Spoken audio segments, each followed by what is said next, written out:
하나님 말씀 출애굽기 13장 3절에서 10절 말씀까지 함께 읽도록 하겠습니다. 모세가 백성에게 이르되 너희는 애굽에서 곧 종되었던 집에서 나온 그날을 기념하여 유교병을 먹지 말라.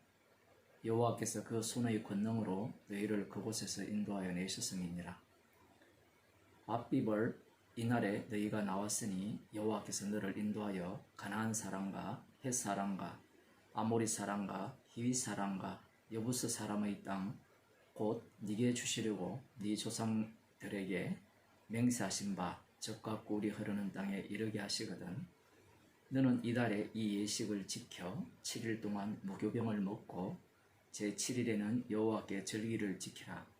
7일 동안에는 무교병을 먹고 유교병을 너희 곳에 있게 하지 말며 내 지경 안에서 누룩을 네게 보이지도 말게 하며 너는 그날에 내 아들에게 배워 이르기를 이 예식은 내가 애굽에서 나올 때에 여호와께서 나를 위하여 행하신 일을 인함이라 하고 이것으로 네 손의 기호와 네 미간의 표를 삼고 여호와의 율법으로 내 입에 있게 하라.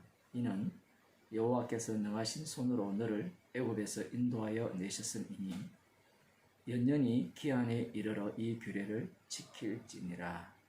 아멘. 무교절에 대해서 약속의 땅에 들어가면 매년 지켜라, 지금 그러한 말씀을 하고 계신 겁니다. 그러시면서 하나님께서 12장에서도 무교절을 규례에 대해서 말씀하시고 지키라고 말씀하셨는데 여기에서는 특별히 어떤 말씀을 하시느냐라고 할 때는 내 손의 기호와 내 미간의 표를 삼고 이렇게 말씀하십니다. 손에 이 무교절에 대한, 무교절이라는 것은 6월절과 합쳐지거든요. 신약에 보면 6월절이 다음 날부터 무교절인데 그 7일을 무교절이라는데 실질적으로는 6월절과 연결되어 있습니다. 그래서 무교절을 지키라는 말은 6월절을 반드시 지키라는 말씀과 같이 말씀하고 계신다고 볼 수 있고요.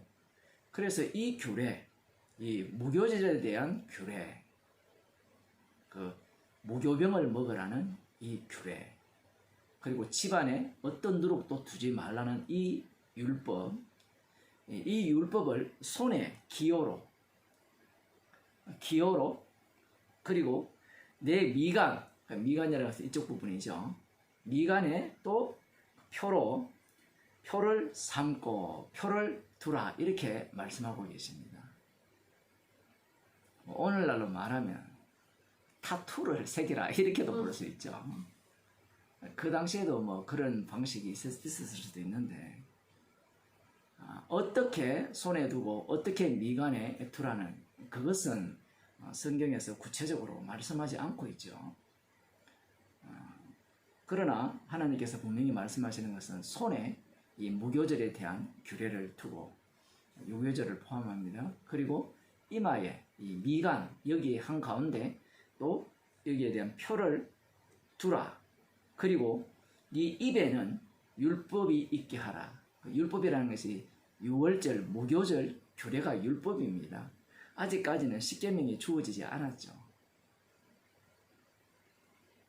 그래서 지금 하나님께서는 이 손에 그 다음 미간에 그리고 입에 율법을 두라 이렇게 말씀을 하시는 거예요. 자, 여기에서 그러면 이 손에 기호를 삼고 미간에 표를 삼는 것을 언제 해야 되느냐 이렇게 질문이 나올 거 아니에요. 무교절 그때 하라는 말입니까? 여기에서는 그런 것이 아니에요. 항상 하라는 얘기입니다. 이게 무슨 얘기인가 하면 약속의 땅에 들어가면 손에 미간에 흔히 말하는 테필린이라고 들어보셨죠? 그 이스라엘 정통 이스라엘 그 사람들 유대인들을 보면 이마에 이 상자 같은 거 하나가 이렇게 달고 다니고 팔을 이렇게 시커먼 걸 갈아가지고 이렇게 감아서 여기에 보면 또 상자 하나 그걸 신약 성경에서는 조금 이따 살펴보겠지만 경문이라 이렇게 말씀합니다. 하나님의 말씀을 담아놓는 상자, 양피거든요. 지금 여기에는 양피로 주로 하나님의 말씀을 새겨서 무교절을 어떻게 지켜야 되는가 그 내용을 써서 여기에 달고 있고, 그 다음 이마에 이렇게 다는데, 이 말씀을 생각해 보면 이런 겁니다. 손에 이렇게 하나님의 말씀, 이 무교절에 대한 규례를 둔다는 것은 자기가 볼 수 있는 거잖아요. 자기가 항상 무엇을 우리가 어떻게 약속의 땅에 들어왔느냐, 어떻게 애굽에서 구원을 받았느냐, 그러한 내용을 평생 이 손을 보면서 무교절 6월절을 늘 이 현실 속에서 매일매일 6월절을 지키기 위해서 인생을 사는 겁니다. 쉽게 말하면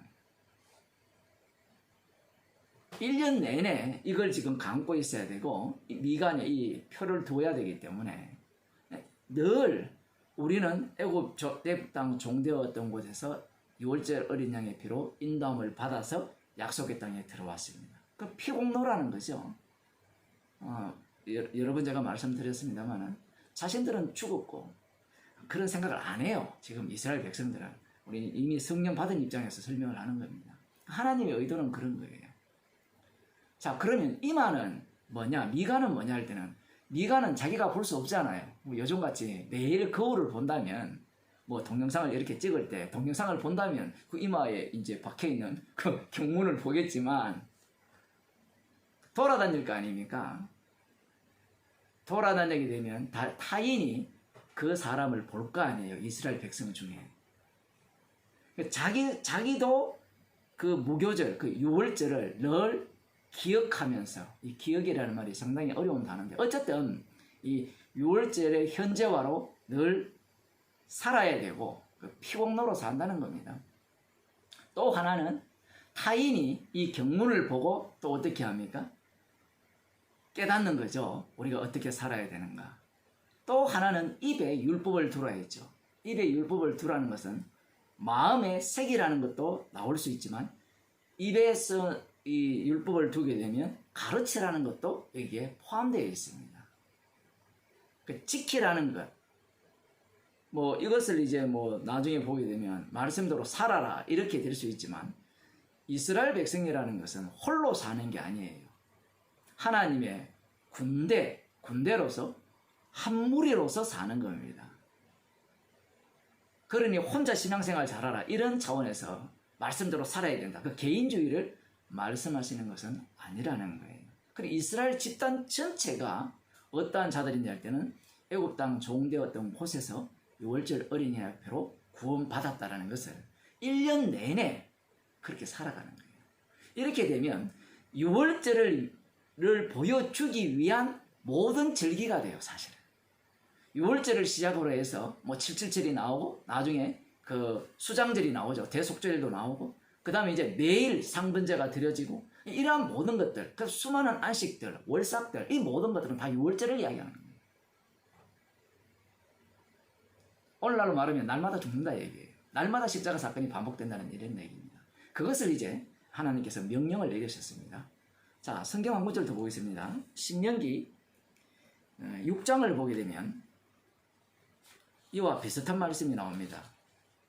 제가 비슷하다고 말씀드리는 이유는 다르다라는 얘기입니다. 신명기 6장에 보면 4절에서 9절을 보면 이런 말씀이 나옵니다. 이스라엘 들으라. 우리 하나님 여호와는 오직 하나인 여호와시라. 너는 마음을 다하고 성품을 다하고 힘을 다하여 내 하나님 여호와를 사랑하라.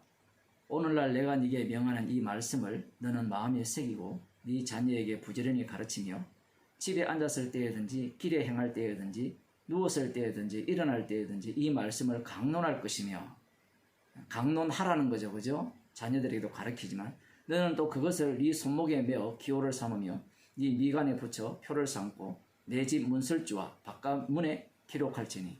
오늘 본문과 조금 다르게 말씀되어지고 있습니다.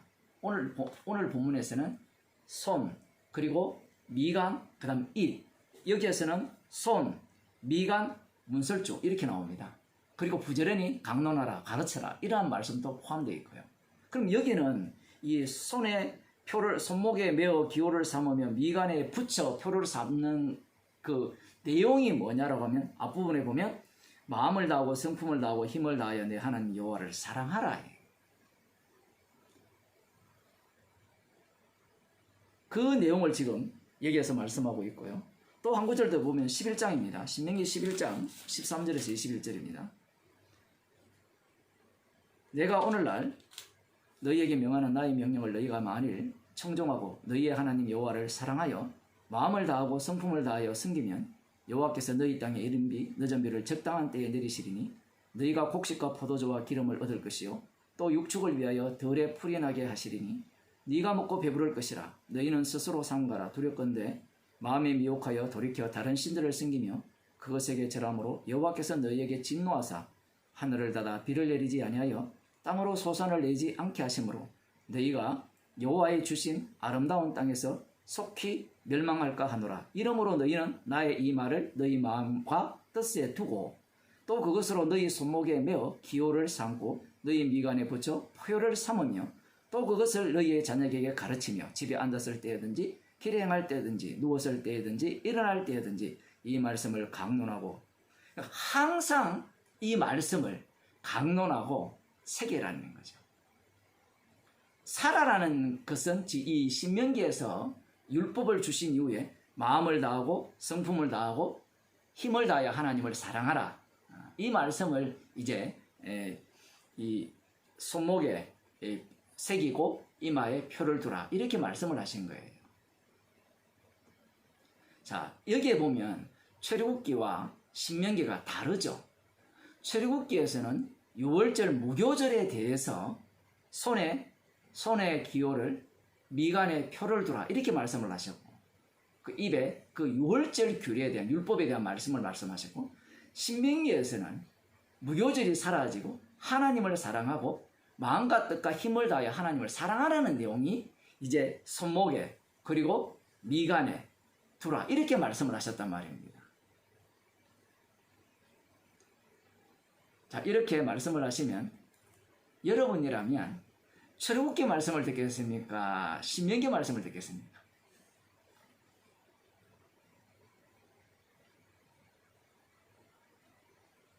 유대인들은 천재지요. 마태복음 23장을 한번 보겠습니다.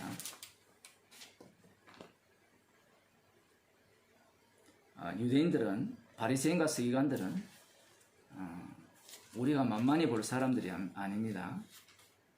이 세상에 어떤 인간도 이 바리새인과 서기관의 그 성경 해석법을 뛰어넘을 수가 없습니다. 뛰어넘을 분은 예수님 분이에요. 달리 말하면 성령이 없는 자가 구약 성경을 해석하고 적용하고 실제로 살아가는 데 있어서 바리새인과 서기관을 뛰어넘을 수 없다는 얘기입니다.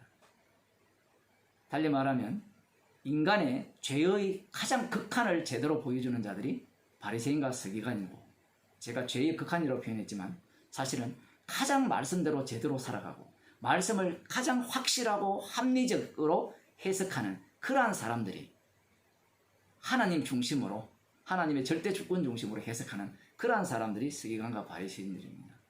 마태복음 23장에 보면 예수님께서 서기관과 바리새인들이 모세의 자리에 앉았으니 3절에 보면 그러므로 무엇이든지 저희의 말하는 바는 행하고 지키되 저희의 하는 행위는 본받지 말라.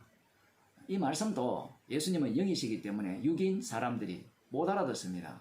이 말씀을 사람들이 들으면 말하는 바는 행하고 지키되 저희의 행위는 본받지 말라니까, 저들은 말하는 것은 지키는데 행위는 본받지 말자. 저들은 어떻게 행위를 했느냐 뒤에 쭉 얘기를 하거든요. 지 높이려고 했다 이렇게 이야기하니까, 누구든지 자기를 너희 중에는 큰 자는 너희를 섬기는 자가 되어야 하라. 누구든지 자기를 높이는 자는 낮아지고 누구든지 자기를 낮추는 자는 높아지려라. 12절에서 막 그렇게 말씀을 하시니까 그들은 말은 율법을 가리키고 실제로는 자기를 높이려고 했다라는 거예요. 그러니까 우리들은 제대로 가리키고 우리가 제대로 랍비도 되고 제대로 스승이라 일컬음을 받고 제대로 아버지라 일컬음을 받고, 여기에 나오는 아버지는 그냥 육신의 아버지가 아니라 말씀을 잘 가리키니까 영적 아버지라는 거거든요. 뭐 그러한 식으로 사람들이 생각을 하게 해야 되고, 그리고 지도자라고 일컬음을 받아야 된다는 거예요. 이 본문을 안 읽었기 때문에 여러분이 다 안다고 생각하고 제가 말씀을 드리는 거예요. 그러나 이 말씀은 그런 의미가 아니에요. 그러한 인간들의 해석법을 주님이 끄집어내시기 위해서 이렇게 말씀하신 거죠. 예수님의 해석법을 인간들은 이해할 수가 없는 겁니다. 그래서 이 말씀을 들어보면 이런 겁니다. 오늘 본문과 연결시켜서 그 부분만 보도록 할게요. 그 5절에 보면 이런 말씀이 나오죠. 저희 모든 행위를 사람에게 보이고자 하여 하나니 곧 그 차는 경문을 넓게 하며 옷수를 크게 하고, 이렇게 나옵니다. 그 차는 경문을 넓게 하며 잘 보이도록 한다는 거예요. 이 경문 속에 요즘도 그 정통 유대인들이 이 테필린을 머리에 하고 팔에 차고 있어요. 그 안에 이 성경 구절이, 옛날에는 양피로 쓰였으니까 양피로 쓰인 구절이 이렇게 담겨 있는데, 그 성경 구절이 우리가 오늘 본 출애굽기 13장 그 3절에서 9절 요거 하나, 그 다음 10절에서 내일 볼 16절 요 말씀 하나, 그리고 신명기 6장 우리가 살펴본 4절에서 9절 말씀, 그리고 신명기 11장 13절에서 21절 말씀, 이 네 가지를 이 경문 속에 담았다라는 겁니다. 그러면 이 경문 속에 이들이 담았을 때 그냥 담고 뽐내고만 다녔느냐라고 할 때는 그렇지 않다는 거죠. 바리새인들은 단순히 경문을 차고, 자, 우리는 말씀대로 지켰죠, 경문을 찼죠, 이게 아니라 진짜 말씀대로 들어가나 나오나 어디 있든지 이 말씀을 묵상하면서 말씀대로 살아가는 자들이라는 사실입니다.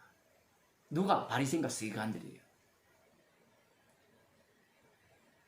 그들을 향해서 예수님이 뭐라고 하시는가 하면 이렇게 말씀하시죠.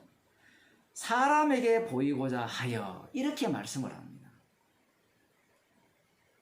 듣는 바리새인과 서기관들 굉장히 기분이 나쁘죠.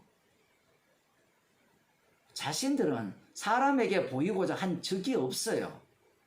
하나님을 두려워하는 사람들이거든요.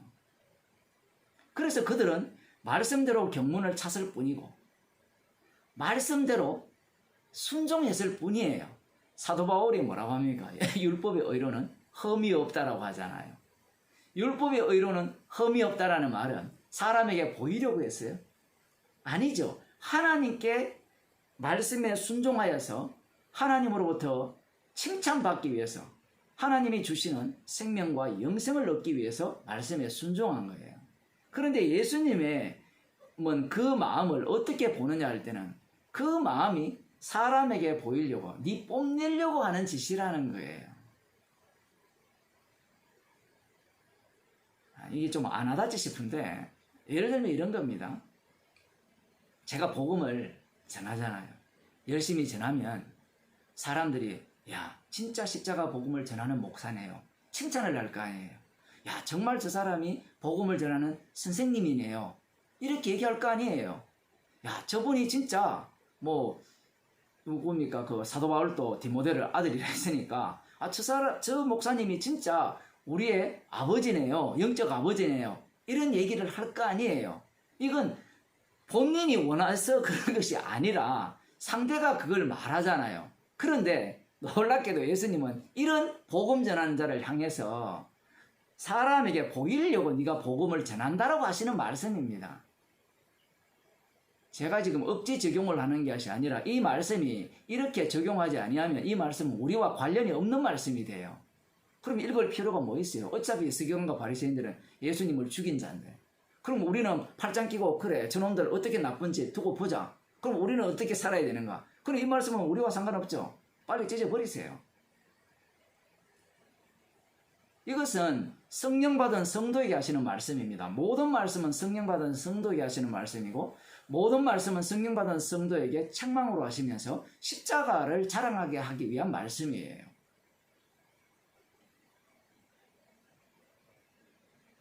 결국 이들은 경문을 차면서 말씀대로 지켜버렸죠.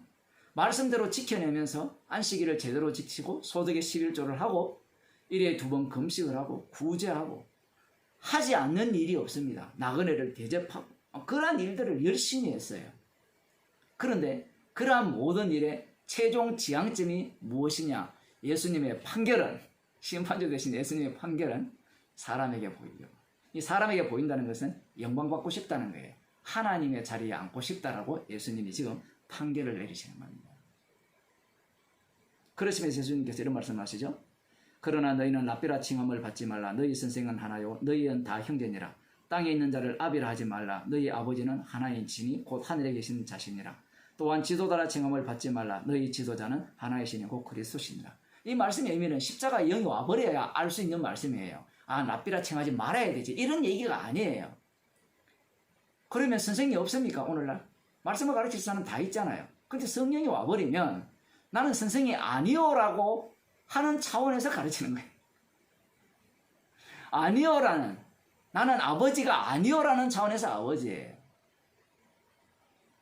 지도자가 아니오라는 차원에서 지도자예요. 다 지도자가 있잖아요. 예수님의 말씀 듣고 지도자 없애자 하는데 없애봤다 다 지도자예요. 그 지방교회 사람들 보세요. 목사 없애니까 누가 목사합니까? 다 목사질 하잖아요. 코미디죠, 코미디. 솔직하게 얘기해야 되죠. 다 사람에게 내가 보이려고 높임을 받고 싶어서 우리는 목사 없애버렸다. 이렇게 이야기해야 되는 거죠. 너희 중에 큰 자는 너희를 섬기는 자가 되어야 하리라. 예수님은 지금 섬기라는 말씀을 하고자 하시는 게 아니에요. 예수님 자신에게 하시는 말씀입니다. 예수님이 홀로 십자가에 달려 죽으시고 3일 만에 부활하셔서 주가 되시죠. 섬기는 자가 큰 자라는 말은 이것은 어떤 인간에게도 해당될 수가 없어요. 왜 해당될 수가 없는가 하면 섬기는 자가 큰 자가 된다는 이 말씀을 적용하는 순간 자기가 이미 큰 자가 되기 위한 섬김이 되어버리기 때문에 이 바리새인과 서기관과 똑같은 모습이라는 겁니다. 십자가에 그 사랑을 입어버리면, 성령이 와버리면 복음이 나오죠. 십자가의 피복음 자체가 섬기는 자의 모습이 되는 겁니다. 복음 앞에는 항상 자기를 부정할 수밖에 없는 요소가 튀어나오고, 그 복음 앞에는 자기가 죄인이 되는 겁니다. 자기를 낮추고자 해서 낮춰지는 것이 아니라 복음 자체가 우리 자신을 낮춰버리죠. 기도하시겠습니다. 하나님 아버지, 십자가의 영예를 받지 못했기에 주님 앞에 서서 자신의 의로움을 내세우며 나름대로 최선을 다했고 말씀대로 살았다라고 그렇게 우겼지만 심판주 되신 주님께서는 그것이 바로 너희의 영광을 위함이요 사람들로부터 존경을 받고자 함이라고 말씀을 하심을 보았습니다. 우리의 인생에 그러하고 십자가 앞에서 그러한 죄인으로 이 시간 저희들을 밝혀주심을 감사드립니다. 십자가의 피만이 날마다 저희들 가운데서 흘러나오게 주께서 저희들을 인도하여 주옵소서. 예수님 이름으로 기도드리옵나이다. 아멘.